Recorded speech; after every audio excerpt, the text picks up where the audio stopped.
infrared spectroscopy. We're going to see how the machine does it for you, okay? Here's just a schematic diagram that shows you what's inside one of these machines. A picture of the machine is right here. So it looks just like a box, okay? And you can actually lift it. It might be like 20 pounds. So they're not really heavy. Nowadays you can have even much smaller ones that you can just, carry along like a lunchbox.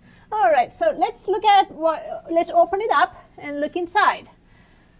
You need to always have a source because this is a spectroscopy, which means you have a spectrum of electromagnetic radiation, and you're going to only emit a certain region. You're either emitting UV waves region or infrared region or radio wave region, so you're only emitting a certain region, so you need a source specific to that. For example, if you want to emit heat, infrared, you want to have a wire that will emit infrared or heat radiation below the red.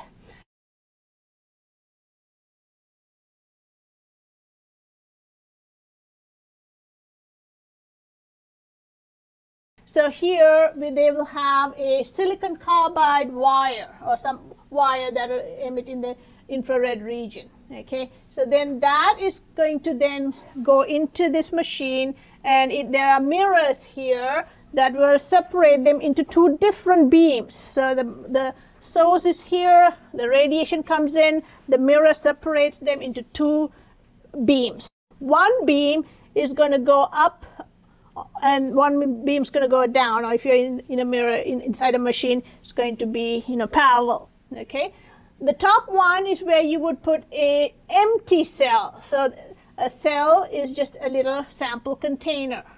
The bottom one here is where you would put a sample inside the same cell. Okay, and then the beam goes right through, and there is a chopper. The chopper, think helicopter chopper. So it's rotating, and at one point it's letting the sample beam through, and at another time it's letting the reference beam through. So it's alternating between the sample beam and the reference beam. There's a motor there on top that rotates this chopper. Okay, and so what you do is you turn a machine on, you have your infrared coming out. You first have to prepare your sample. Before you do that, you take 2 potassium chloride pellets. There are many ways to do it depending on what kind of machine you're using. So let's say you take 2 potassium chloride pellets, you put a drop of sample in here, you slap it together, make sure there are no air bubbles, and then you would put it right in the face of the beam. So on the top one, you would put the cell without the sample. So then your radiation goes through the reference, and then it'll take in all that information. There may be carbon dioxide, there might be water, air, and absorption of infrared due to the cell. Then it'll go through the sample, and the sample would have different types of bonds, CH bonds, CO bonds, whatever, nitrogen, NH bonds, whatever bond. Those are going to absorb the radiation, and so then when it goes through, it'll alternate. And here you'll have like a prism or a grating, and the grating is going to take that. It's like a rotating grating, and it'll just take that and fan it into this detector slowly, so all of the radiation goes through. Okay, this is a dispersive IR. Now they have FTIRs, which are much better. You have the detector right here. And so the detector will take in the information that comes through the sample cell and the reference cell alternately, and then it will detect all of the radiations that are coming through, and then it'll go to a computer where it'll process it, and you will get an output. So over here, what you're actually seeing is the amount of transmittance that's coming out. So let's say here's your infrared coming from the source, and then you put your sample in, and your sample is absorbing some of that. Okay, so here's your sample, potassium chloride pellets, and your sample is in here, it's absorbing it, and then you get an output. Obviously, it's going to be different from what went in because some of it's absorbed by the molecules. So we can see what's absorbed by the molecules. So let's say this is called the reference or intensity of the reference here. And this is going to be, let's say, coming out of the sample. And so reference is this top peak or beam, and this is the sample beam. And so the percentage transmittance can be calculated by finding both of these, and that's going to be I sample. The machine's going to do this for you over I reference times 100. Okay. So whatever the molecule doesn't absorb is what comes out. So you can find out what's the percentage transmittance. So here I is just the intensity. Okay. So intensity is measured on the y-axis of a plot. And the x-axis is the wave number. So this is going to be your wave number. We talked about it, 4,000 to 400 centimeter minus 1. The intensity is really, on this scale, you're going to have percentage transmittance. But what we are actually seeing is how much the molecule absorbs. So for transmittance, this is 100 and 0. So the absorbance is going to be going in the opposite direction. The more transmittance you have, that means the less absorbance you have. Or the less transmittance you have, the more absorbance you have. So over here, let's say you have a peak here. This is always, you'll have your CH peak. And then let's say you have a very high peak like this in 1700, let's say for a carbonyl. Here, this is coming all the way to 0. That means almost the transmittance is almost 0 here. That means the molecule really took it all in. So transmittance is inversely proportional to absorbance or absorption by molecule. All right. So certain bonds will absorb a lot of infrared, and it so happens that if you have a polar molecule, the more polar it is, the more intense the absorption is. Some molecules are infrared inactive. They are totally nonpolar, and they are also symmetric. So for a molecule to be active in infrared, it has to have a dipole. So dipole moment of a molecule would actually increase absorption. Certain bonds absorb at a lower wave number. Let's look at that. All right. All right. So as we saw over here, the machine, the detector is a thermocouple detector, which is perfect for infrared. The thermocouple detector then senses that and converts that to an electrical signal and transmits that to the computer, and the computer then does a calculation and finds out how much has been absorbed and how much has been transmitted. So we can see that the percentage transmittance is on the y-axis, and then the wave numbers on the x-axis. Okay, the wave numbers are constant, and they would correlate to a specific type of a bond, a CH or a CO or a bend and so on. So each one of these is a vibratory mode. That is a constant that we cannot change regardless of what type of sample cell we're using, whether it's a solid or a liquid or whatever. Okay, if it's a liquid cell, then you'll have the empty cell on top, and you'll put a with the solvent, and at the bottom you would have the solvent plus the sample. So then it will filter out all of the radiation or infrared that comes out of the solvent from the sample. So you'll only get information on the spectra about the pure sample. Okay. Now, as we saw before, as the transmittance goes up, that means a lot of it's transmitted and not absorbed. So transmittance goes up, absorbance goes down, transmittance goes down, absorbance goes up. So even though we say this is a peak where the transmittance is concerned, that's actually the minima. Okay, but where absorbance is concerned, absorbance is 1 over transmittance, inversely proportional to transmittance. So this is where the maximum absorbance is, and this is the minimum.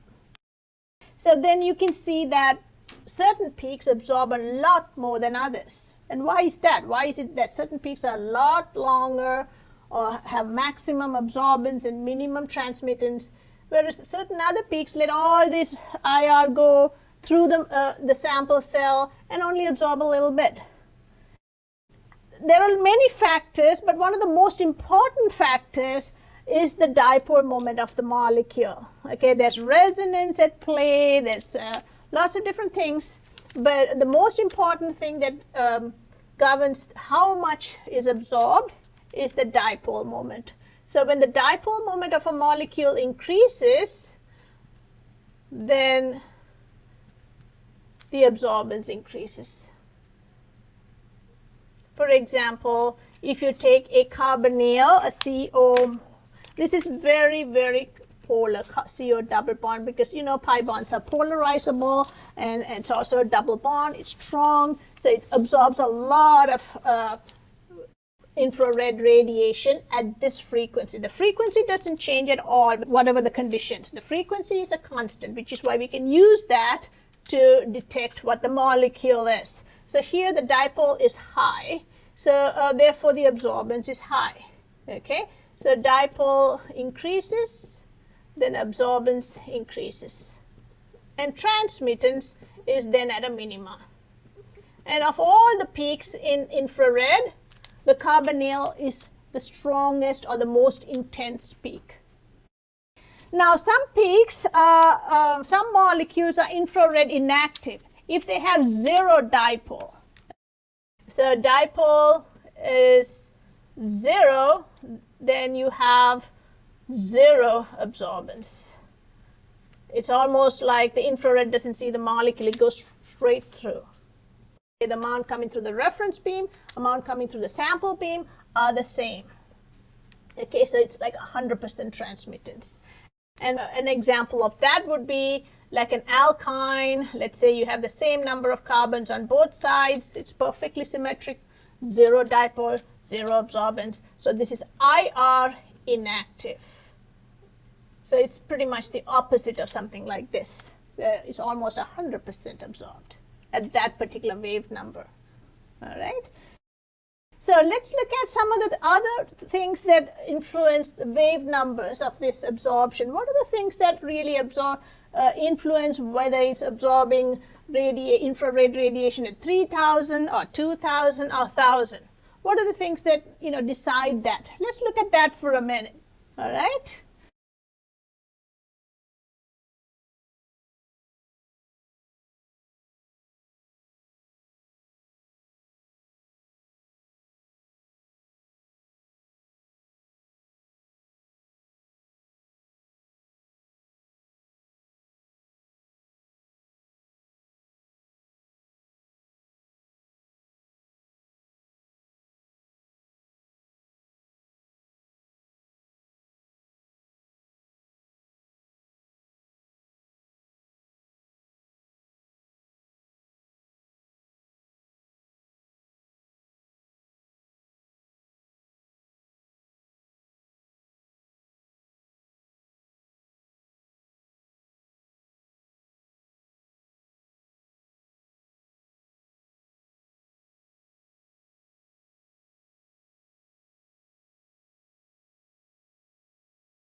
Let's go back and see where all of these bonds are going to absorb and why.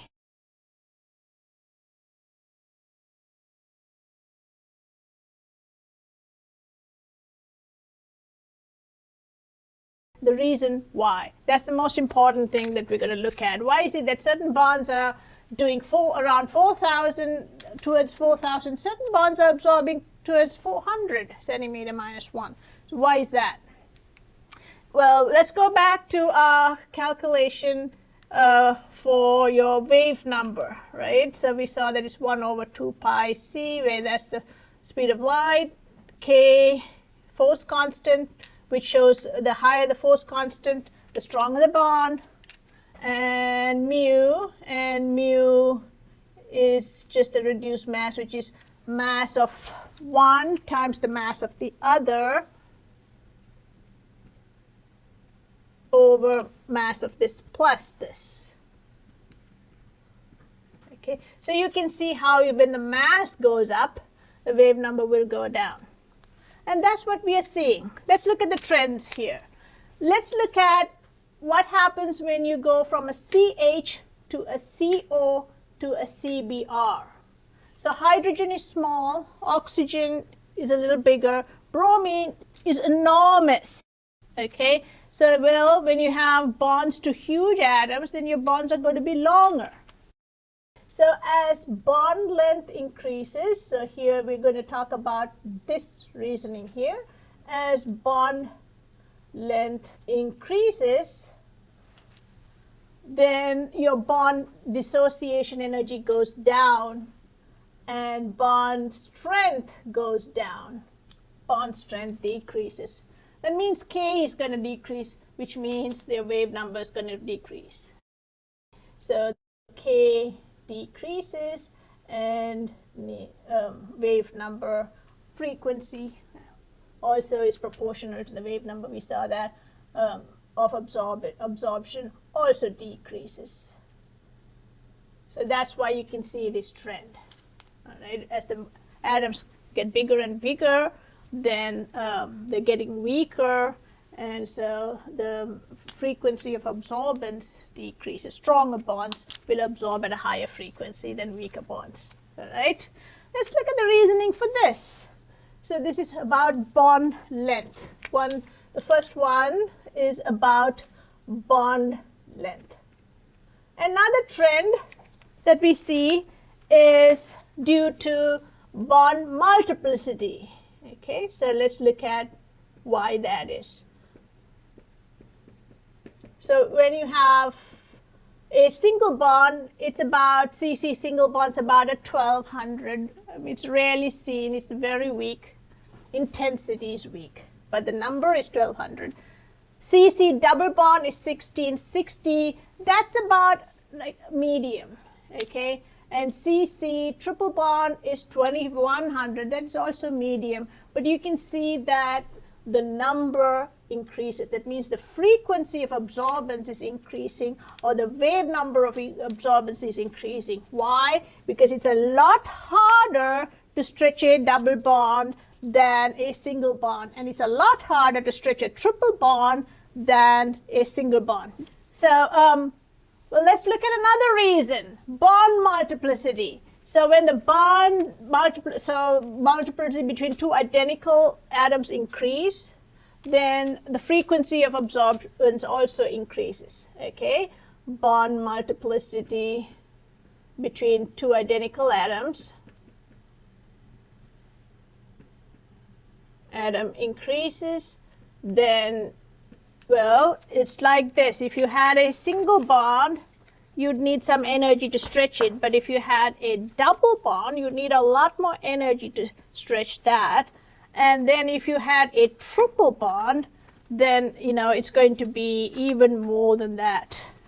The more bonds you have, the stronger the bond and higher the K, or the force constant, then your nu, or your wave number, is going to increase, and wave number increases. Okay, so always for the same atoms, Single bond will be lower than double bond will be lower than the triple bond. Bond multiplicity increases, wave number increases. That's kind of across the board. Let's look at reason number 3. So that was number 2. Let's look at reason number 3 for different wave numbers for different functional groups or different types of bonds. All right. So here you can see there's a CN, CO, and CCl. All right. CN, nitrogen has 1 lone pair, oxygen's got 2 lone pairs, and chlorine has 3 lone pairs. The more lone pairs you have, the more electron repulsion you'll have. So therefore, when you have electron repulsion, then the bond also gets, in this case, kind of weaker for single bonds.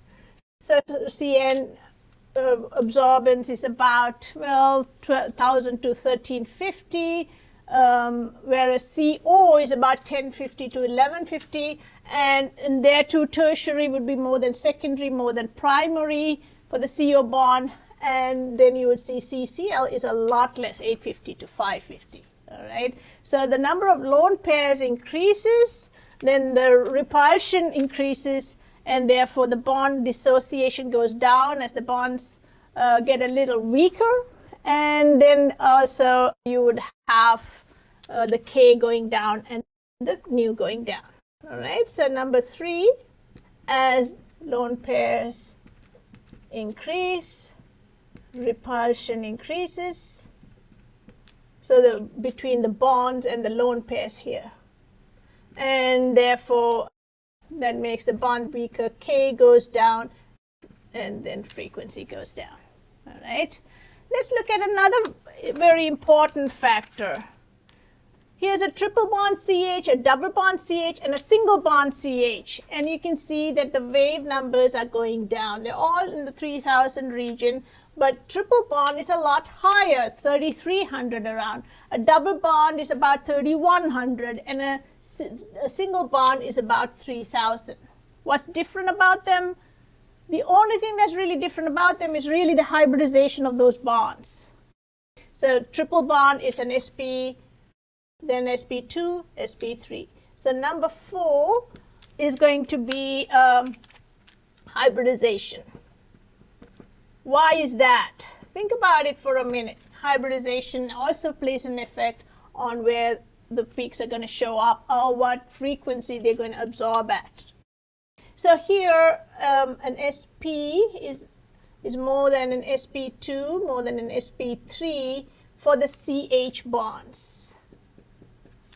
Okay, so we're talking about the same type of bond in all of this. They're not different bonds, it's the same type, but this is a lot higher. Well, if you take sp, the S character is more, which means when S character increases, it's more spherical. So spherical nature of the orbital increases orbitals.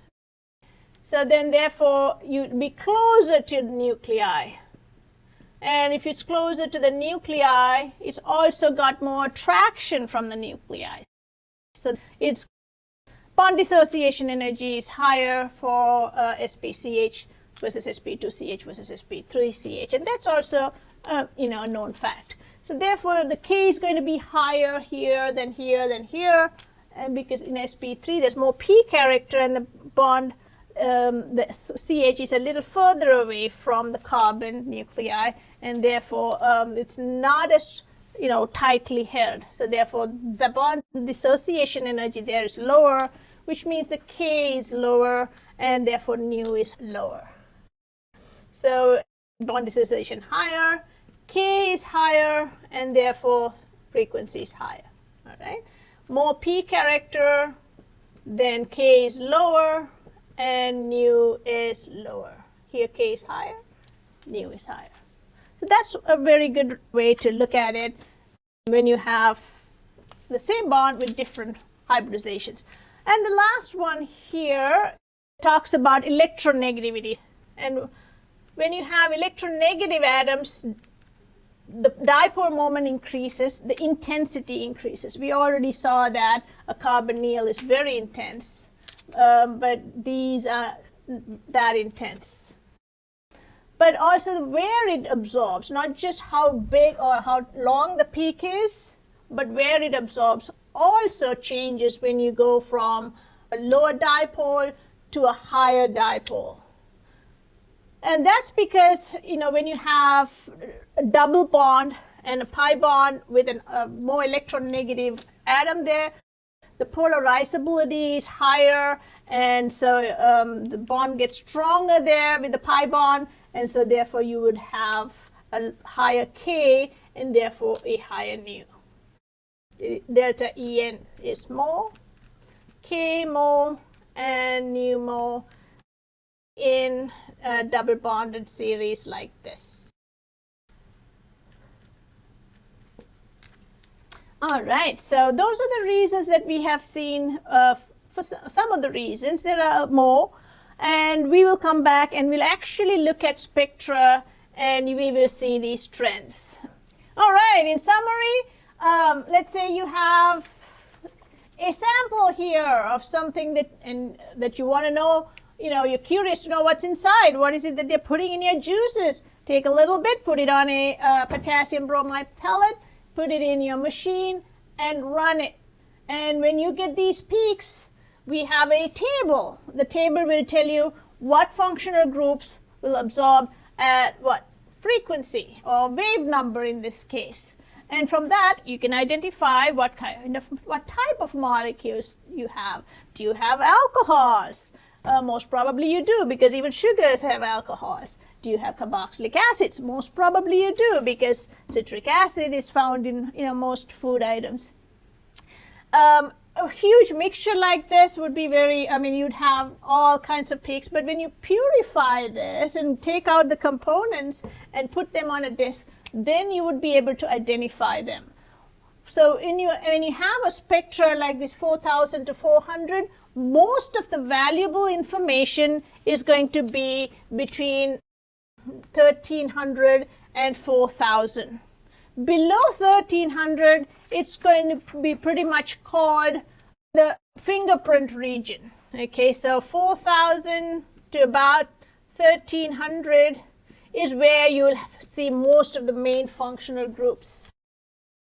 1300 to about 400 is called the fingerprint region. So let's say the forensic, the police department runs a sample and they want to know what it is. They'll go through a library and try to match this perfectly on top of a known IR. If it matches perfectly, then that's it. That's how you identify it. Okay, that's fingerprint. This is mainly to figure out what kind of functional groups there are. And the reason why different things absorb at different frequency is because of their bond structure. If you have longer bonds, they're going to be absorbing at lower frequency. If you have multiple bonds with the same atom, they're going to be absorbing at higher frequency. If you have fewer lone pairs, they're going to be absorbing at a higher frequency. If you have more S character, they're going to be absorbing at a higher frequency. And if you have very polar pi bonds, they're going to be absorbing at a higher frequency. So knowing all of this, we will be able to decipher all of the functional groups in your molecule, which is the target, okay, which is the goal of infrared spectroscopy. All right, let's look at our spectra next time. See you soon.